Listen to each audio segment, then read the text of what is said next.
안녕하십니까. YI의 박현범입니다. 오늘은 UNC 1878이라는 해킹 그룹에 대해 소개해 드리려고 합니다. 제목은 력 랜섬웨어 웨익스라고 정했는데요. 제목 속에 이미 정답이 들어있죠. UNC 1878이라는 해킹 그룹은 잠들어 있던 력 랜섬웨어를 깨웠다고 볼 수 있겠습니다.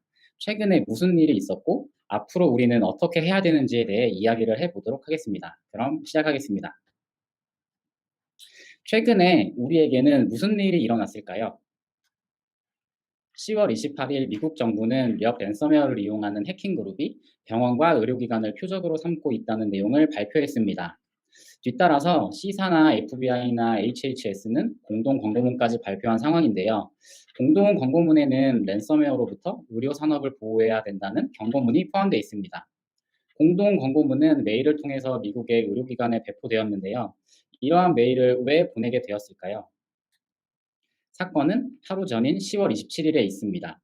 오레곤에 위치한 스카이레이크 메디컬 센터와 뉴욕에 위치한 로렌스 헬스 시스템이 랜섬웨어에 감염되었기 때문입니다. 크게 알려진 것은 두 개의 병원이지만 FBI는 랜섬웨어를 사용하는 집단으로부터 적어도 20개 이상의 의료시설이 피해를 입었다고 이야기를 하고 있습니다. 스카이레이크 메디컬 센터는 랜섬웨어로 인해서 암 환자에게 방사선 치료를 진행하고 있다가 치료를 긴급하게 중단했다고 하고요. 이제 더 이상 치료를 할 수 없기 때문에 환자를 다른 병원으로 이송 조치해야만 했습니다. 그리고 PC를 사용해야 되는 수술이나 치료 행위는 전부 연기된 상태며 응급실만 운영하고 있는 상황이 되어버렸습니다.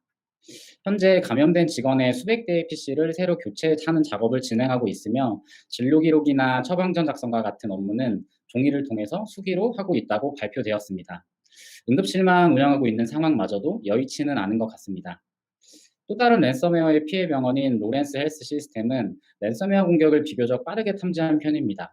레터럴 무브먼트라고도 표현하죠. 내부 확산 공격을 방지하기 위해서 모든 시스템을 셧다운 시켰다고 발표했습니다.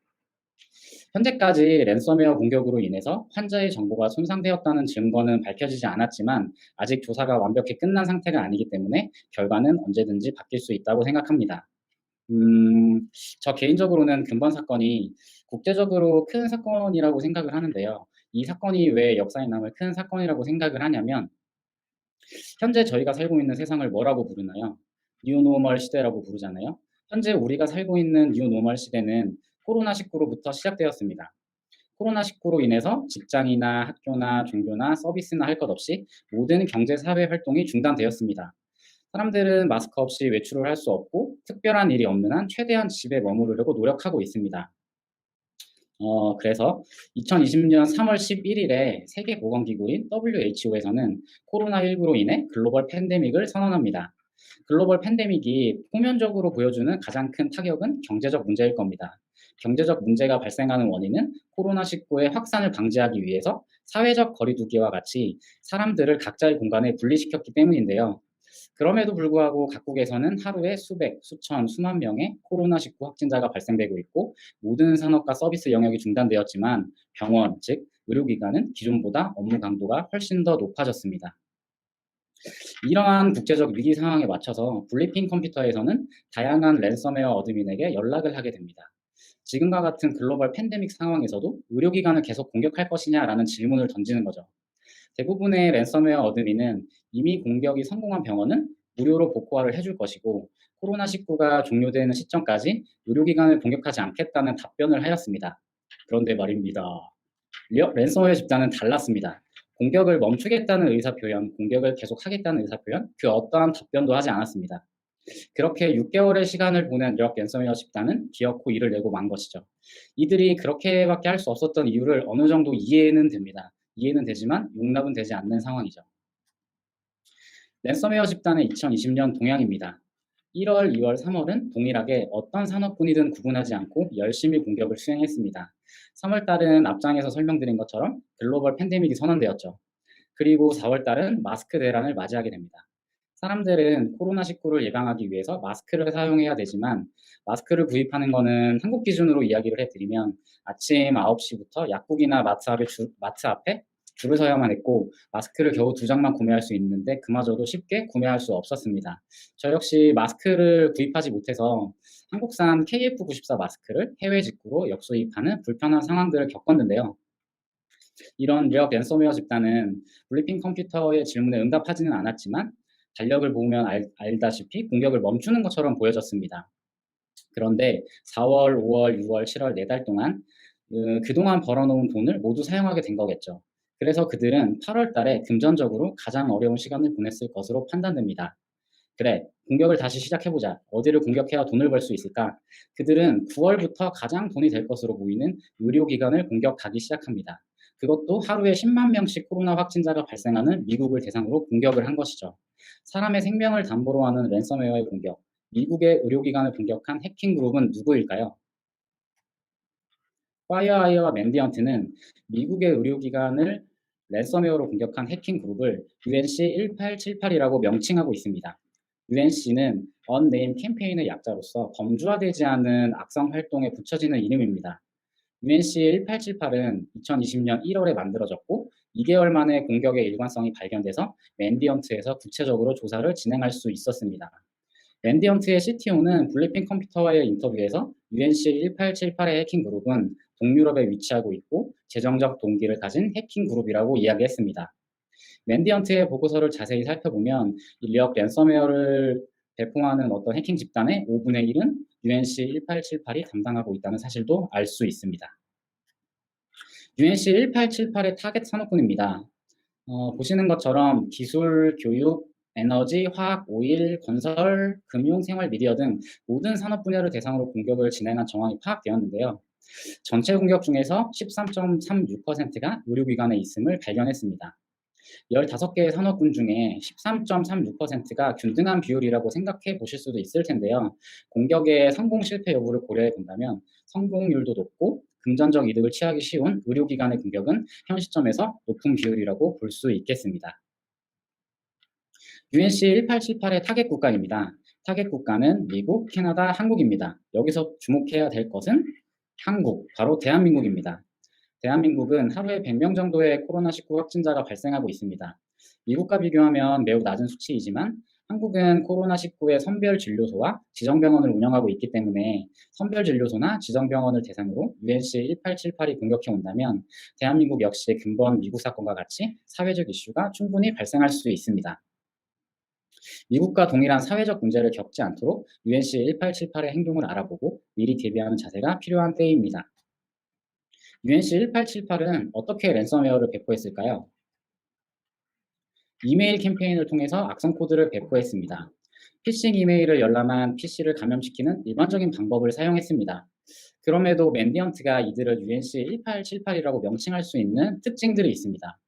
첫 번째는 이들이 발송하는 메일의 제목이나 본문에는 조직의 이름이 포함되어 있고, 두 번째는 악성 코드를 다운로드하도록 유도하는 파일 링크에 조직의 로고가 포함되어 있다는 것입니다. 일부 메일에서는 조직의 고용주 이름이 포함된 사례도 있었습니다. UNC1878의 초기 캠페인에는 샌드그리드 이메일 서비스를 이용하였는데 화면 캡처에서도 보이지만 최근에는 컨스텍트 컨택 서비스를 이용하는 것으로 파악되었고 악성 코드를 배포하는 인프라 역시 구글 드라이브나 슬랙이나 트렐로와 같은 합법적인 웹 서비스를 이용하는 것으로 관찰되었습니다. 과거에 이런 랜섬웨어의 초기 정찰 단계에서는 트릭봇이나 바자로더 같은 백도어가 많이 사용되었는데요. UNC1878 역시 초기 이메일 캠페인에서는 트릭봇이나 바자로더를 사용하였지만 최근의 활동을 살펴보면 캐그탭이나 싱글벨트, 와인키와 같은 다양한 백도어를 사용해서 거점을 확보하는 것을 확인하실 수 있습니다.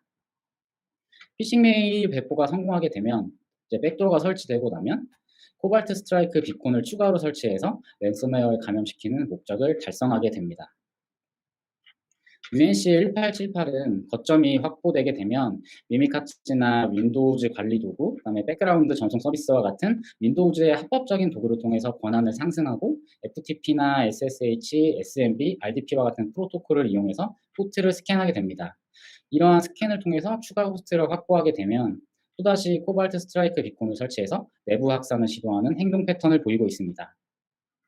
당연히 최종 골은 랜섬웨어를 감염시키는 게 되겠죠. UNC1878은 력 랜섬웨어를 사용하는 다른 해킹 그룹보다 빠른 속도로 공격을 시도하는 것으로 파악되었습니다.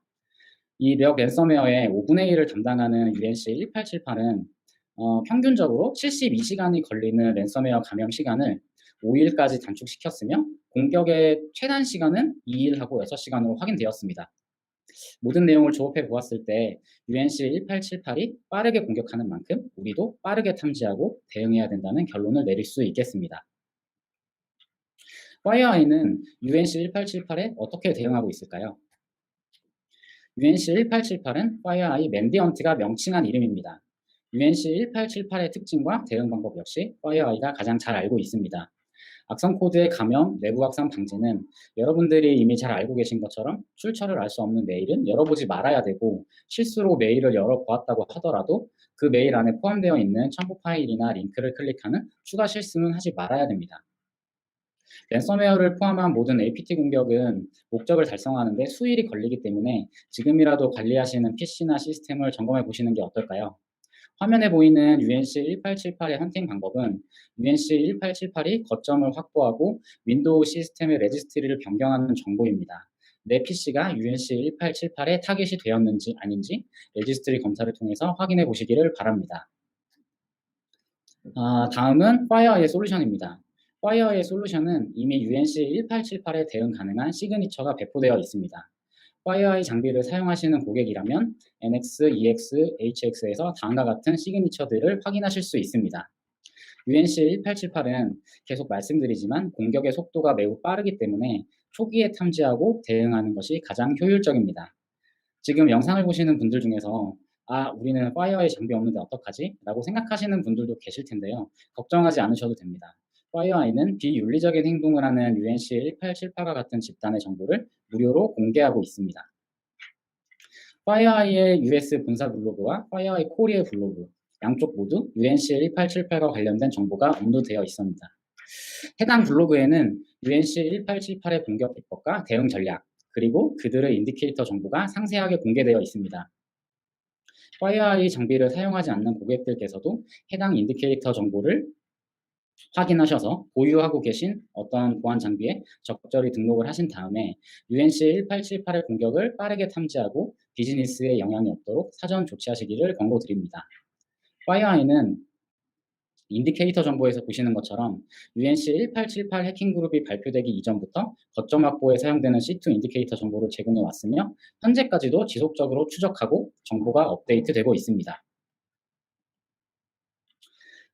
이제 뉴욕 랜섬웨어는 2018년과 2019년을 떠들썩하게 했던 표적화된 랜섬웨어입니다.